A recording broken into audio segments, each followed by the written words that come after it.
Plastic വിമുക്ത പൊതു ഇടങ്ങൾ എന്ന പദ്ധതിയുടെ ഭാഗമായി saint Augustine's girls higher secondary സ്കൂളിന്റെ നേതൃത്വത്തിൽ ശുചീകരണ പ്രവർത്തനങ്ങൾ നടത്തി.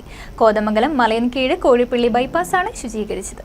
പ്ലാസ്റ്റിക് വിമുക്ത പൊതു ഇടങ്ങൾ എന്ന പദ്ധതിയുടെ ഭാഗമായി saint Augustine's girls higher secondary സ്കൂളിലെ ഗൈഡ്സിന്റെയും NSS വോളണ്ടിയേഴ്സിന്റെയും നേതൃത്വത്തിലാണ് കോതമംഗലത്തെ മലയൻകീഴ് കോഴിപ്പള്ളി ബൈപ്പാസ് ശുചീകരണ പ്രവർത്തനത്തിൽ പങ്കാളികളായത്. വാർഡ് മെമ്പറും ആരോഗ്യകാര്യ സ്റ്റാൻഡിംഗ് കമ്മിറ്റി ചെയർമാനുമായ KV തോമസ് പ്രസ്തുത ചടങ്ങിന്റെ ഉദ്ഘാടനം നിർവഹിച്ചു.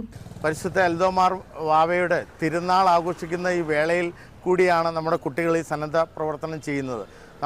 അത് അവർക്ക് മറ്റുള്ളവർക്കൊരു മാതൃകയായാണ് നമ്മുടെ NSSന്റെ വോളണ്ടിയർമാർ മാറുന്നത്.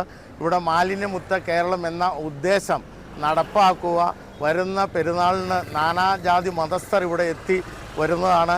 അവർക്കൊക്കെ മാതൃകയായി മാറുകയാണ് നമ്മുടെ NSSന്റെ വോളണ്ടിയേഴ്സ്. അതിന് പ്രത്യേകം അഭിനന്ദനങ്ങൾ അറിയിക്കുകയാണ്.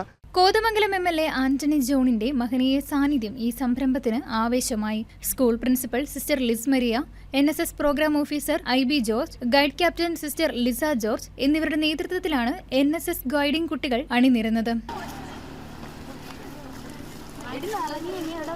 News desk KCB news.